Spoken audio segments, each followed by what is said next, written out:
السلام عليكم ورحمة الله وبركاته. ازيكم يا حبايب قلبي؟ عاملين ايه؟ يا رب تكونوا احسن صحة يا رب واحسن حال يا رب. الخير ليا وليكم يا رب. يا رب يوم سعيد عليا وعليكم يا رب. اللهم امين يا رب. اللهم صل وسلم على سيدنا محمد. هنبدأ بالصلاة على النبي عليه الصلاة والسلام. النهاردة بقى هنعمل اكلة كده، دلع الدلع يعني. دي صينية الدلع انا بسميها كده، حاجة كده ترطب على قلوبنا كلنا. النهارده هنعمل ان شاء الله صينية مكرونة بشاميل بمقادير مظبوطة وطعم ونكهة حلوة قوي قوي قوي. بما اننا اخر الشهر بقى كده، هنكتفي بصينية مكرونة بشاميل وهنكتفي بطبق سلطة، والحمد لله رضا زي العسل. وربنا يا رب يدومها نعمة يا رب. اللهم امين يا رب واحفظها من الزوال. هنا يا جماعة حطينا كيس ونص مكرونة. الكيس اللي هو 400 جرام ده اقل من نص كيلو هنحطه، وهنحط النص كيس التاني، مش هنحط كيلو، اقل من كيلو، نقول مثلا كيلو الا ربع مثلا. وهنا عندنا بصلتين مفرومين في الكبة، والحمد لله رب العالمين اخيرا عملنا الكبة اخيرا، طبعا عشان رمضان. كل سنة وانتم طيبين يا رب، وبصحة وستر يا رب، يعود علينا رمضان يا رب كل سنة واحسن في احسن حال يا رب، وبصحة جيدة يا رب. اللهم امين يا رب العالمين. هنا هننزل ببصلتين متشوحين، هنشوحهم معلقة السمنة، والمكرونة هنحط الملح بتاعها، وهنحط طبعا شوية زيت، وممكن نضيف فلفل اسود على فكرة يا جماعة للمكرونة اللي هي بتتسلق بتاعة البشاميل. وهنا كان عندنا اللبن 2 كيلو لبن. انا طبعا مش هحطهم كلهم، انا هحط حوالي كيلو ونص. وعندنا هنا لحمة مفرومة، نص كيلو لحمة مفرومة اللي هنعصجها.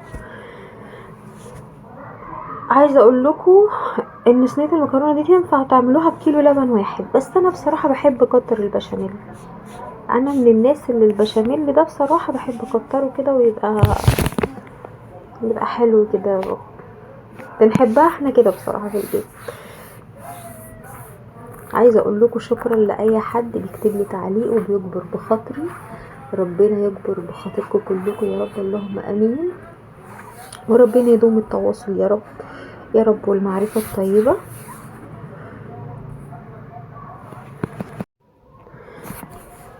نصلي على النبي تاني يا جماعة. اللهم صل وسلم على سيدنا محمد.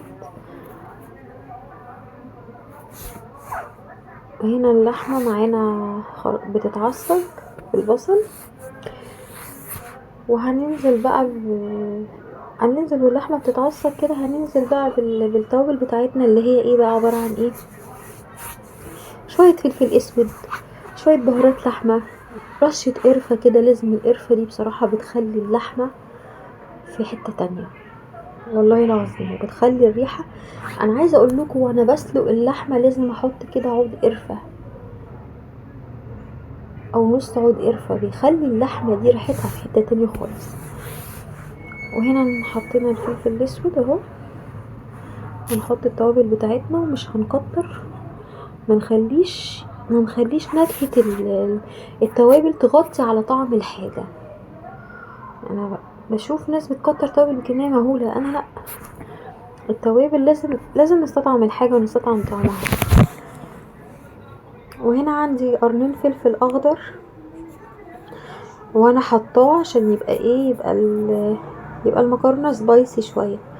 كان عندي فلفل الوان، بس انا بصراحه مش حابه احط فلفل الوان. اللي حابب يحط فلفل الوان يحط، يعني اللي انتوا عايزين، النكهات اللي عايزين تحطوها ضيفوها، بس انا بكتفي بالفلفل ده الاخضر ده عشان يديني شويه سبايسي. عايزه اقول لكم ان انا مبسوطه جدا ان رمضان داخل علينا، والشهر ده يعني من احلى الشهور فعلا اللي في الدنيا. وكل شهور ربنا حلوة، بس بصراحة الشهر ده بيبقى فيه خير كده وبركة كده ورضا من ربنا. وعايزين ان شاء الله ما نضيعش الشهر ده كده وخلاص. لازم نلتزم بالعبادة يا جماعة، لازم لازم لازم. واللي مش بيصلي يصلي، واللي مش ملتزم وبيقطع في الصلاة يصلي. اهم حاجة عايزين نخرج من الدنيا دي على خير يا رب، اللهم امين يا رب. هنا عندنا كيسين صلصة، ويا ريت لو عندكم صلصة طبيعية انتوا اللي عاملينها يكون احسن، بس نوع الصلصة ده كويس، انا بحطه ومجرباه كويس. عشان ما كانش عندي، انا بحب احط لها صلصة اكتر من الطماطم بصراحة. كان عندي طماطم بس انا مش حابة، انا حابة الصلصة. لكن اللي عنده يا جماعة صلصة عاملها في البيت مفرزها يحطها. طبعا انا عارفة ان احنا ان شاء الله داخلين على رمضان، ففي ناس كتير بتفرز الحاجة، الخضار والصلصة الحاجات دي. يعود علينا يا رب، يعود عليكم بخير. وهنا هنوطي شوية النار عشان اللحمة لازم ما تنشفش. اللحمة يا جماعة المفرومة متبقاش ناشفة معانا، ما تشربش العصارة بتاعتها، لازم تبقى جوسي كده وحلوة. هنا اللحمة كانت خلاص اكدت ان هي تكون خلاص، يعني خلاص اتعصجت.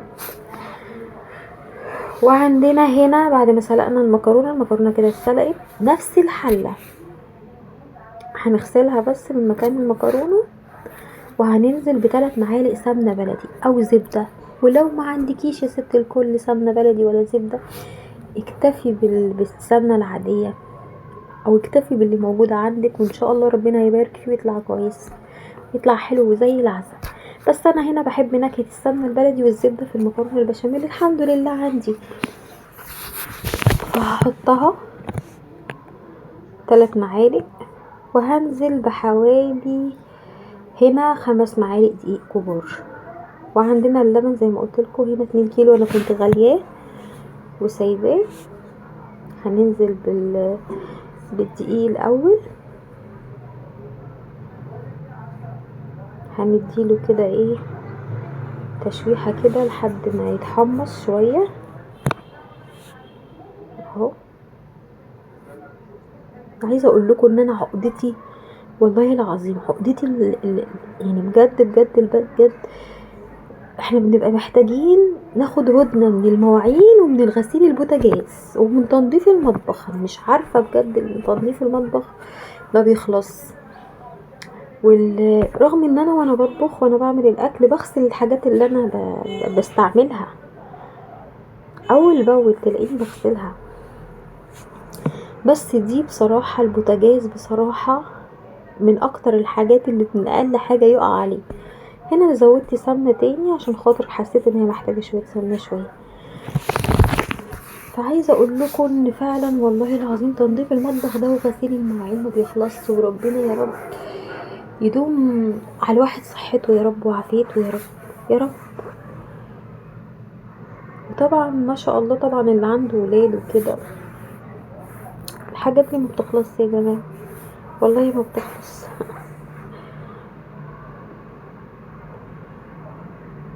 زي ما انتوا شايفين بشوح في الدقيق. لازم الدقيق ده يتحمص حبة كده. عايزة اقول لكم كده ان انا كمان متحكمة في السمنة شوية، عشان السمنة غليت قوي، يعني السمنة البلدي غليت. وخدوا بالكم الناس اللي بتجيبوا منهم السمنة عشان خاطر الحاجات دي بتتغش، السمنة البلدي والزبدة والحاجات دي بتتغش. يعني انا في واحدة ربنا يسامحها كنت بتعامل معاها بقالي فترة طويلة، وحاجتها الله اكبر اللهم بارك نظيفة ولا يعلى عليها. بتبعتلي الاوردر مع المندوب اذا كنت عايزة مثلا 2-3 كيلو سمنة على جبنة قريش، جبنة الفلاحي الحلوة دي. فلسه انا والله كنت طالبة الاوردر منها بدوق السمنة كده، وطبعا بعد ما المندوب مشي لان انا واثقة فيها ان انا بقالي كتير بتعامل معاها، لقيت السمنة طعمها ولا طعم ولا ريحة ولا لون، وزي ما تكون متخزنة بقالها سنة. رغم ان هي يعني مبيعاتها كتير وانا متابعة صفحتها وكده. بس طبعا زعلت جدا جدا منها، واتصلت بالمندوب ورجعت الاوردر، وهي اعتذرت وقالت انا اسفة ان انا السمنة المفروض يعني عملت حاجة غلط، فالريحة ما طلعتش فيها، والطعم انا مش عارفة، الله اعلى واعلم بيها. والحمد لله طلبت اوردر تاني بعد ما هي اتأسفت وكده، جابت لي الاوردر كويس جدا. فخدوا بالكم كويس جدا، خدوا بالكم ان الحاجات دي بتتغش. واحنا بصراحة ما بقيناش عارفين احنا رايحين على فين. الحمد لله، الحمد لله على كل حال، الحمد لله. هنا يا جماعة انا نزلت باللبن زي ما انتوا شايفين، حطيت كيلو ونص لبن، ولازم افضل بقلب بالمضرب، ما اسيبش ايدي من البشاميل عشان ما يكلكعش معايا، لازم افضل. حبايبي الحلوين اللي لسه ما بيعرفوش يطبخوا وطبعا لازم يشوفوا الفيديوهات دي، اللي مش متجوزة واللي بتدرس لازم يشوفوا الفيديوهات دي عشان ان شاء الله يطلعوا ستات بيوت شاطرين. وكلنا بصراحة يعني الواحد يعيش ويتعلم، فعلا الواحد يعيش ويتعلم. بفضل ايدي في البشاميل زي ما انتوا شايفين كده عشان خاطر ايه ما يكلكعش مني اهو. لسه اهو بقول لكم على موضوع غسيل المواعين والبوتاجاز اهو. البوتاجاز اهو، طول ما انا واقفه كده اهو، شايفين؟ هو ده اللي انا عايزاه. انا هطفي عليه كده ليه بقى؟ لان هو شويه تاني وهيتخن تاني، وهيسمك وهيتخن اكتر. وهنا اللحمه كانت خلاص اتعصبت، وجبت الصينيه دي من حماتي. عايزه اقول لكم ان ان انا ما بقدرش بصراحه، بكبرش بخاطر حماتي. يعني انا كان عندي بصراحه صينيه زي دي، بس جديده، يعني دي بتاعت حماتي. فالمهم يعني هي ست الكل، يعني ربنا يحفظها يا رب ويحميها. شبطت في الصينيه فسبتها لها، وخدت الصينيه دي بدالها. طبعا الصينيه دي من قديم الازل، بس والله الحمد لله انا غسلتها ودعكتها كتير عشان تنضف. هي نطفت، بس هي الحاجات دي اللي حواليها عمر بقى، عمر بتاعت حماتي بقى. وحماتي ربنا يبارك في اعماركم، يعني ست ما شاء الله عندها يعني في 70 كده. فطبعا سبت لها والله العظيم الصينيه بتاعتي اللي انا بعمل فيها. عندي بقى كبير وعندي صغير، بس ما عنديش مقاس من دي تاني. ان شاء الله باذن الله ربنا يحيينا ويحييكم يا رب، ربنا يقدرنا وان شاء الله كده ويكرمنا يا رب من فضل العظيم، ونجيب تاني. عايزه اقولك اللي انت هتعمليه مع حماتك هيقعدلك، والله بيقعد. فلازم الواحد يبقى كويس.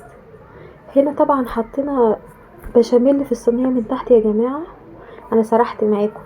وبعد ما حطينا بشاميل في الصينيه من تحت، انا بستعمل ايدي، انا ايدي نظيفه، ما بحبش لا الجوانتيات ولا الكلام ده كله. انا ست مصريه وافتخر، وبحب استعمل ايدي زي جدودنا. حطينا كبشة بشاميل في القعر، بعد كده حطينا المكرونة في حاجة لوحدها زي صينية، وحطينا عليها حوالي كبشة ونص بشاميل، وقلبناهم في بعض، ونزلنا بأول رق، بعد كده نزلنا باللحمة، بعد كده نفس الكلام، كبشة او كبشتين بشاميل على المكرونة، ونقلبهم ونرصه من فوق. هننزل بقى هنا بعد طبعا ما لخبطنا الدنيا. عايزه اقول لكم ان ابني ربنا يحفظه ويحفظ اولادكم كان واقف معايا، يعني واقف معايا بيساعدني. وهنا واحنا بنعمل مش عارفه وقع ايه من المطبخ. عندي ضرفه المطبخ اللي تحت دي مكسوره، ان شاء الله هصور لكم المطبخ بتاعي، رغم ان انا كنت لسه مجدده حاجات فيه. فالضرفه دي بتقع منها حاجات، وقع منها الهون زي ما انتم شايفين. واحنا ما شاء الله احنا الاتنين انا وابني واقفين منورين المطبخ، وواقفين حافين بقى مش عارفه في ايه. المهم هنا حطيت البشاميل انا بقول لكم كل حاجه بقول لكم كل حاجه. انتوا ان شاء الله عيلتي ان شاء الله هتكبر بيكم. من كتر البشاميل باظ علينا بس بصراحه انا بحبه كده، كانت بصراحه طعمها رهيب رهيب رهيب، جربوها وهتدعوا لي.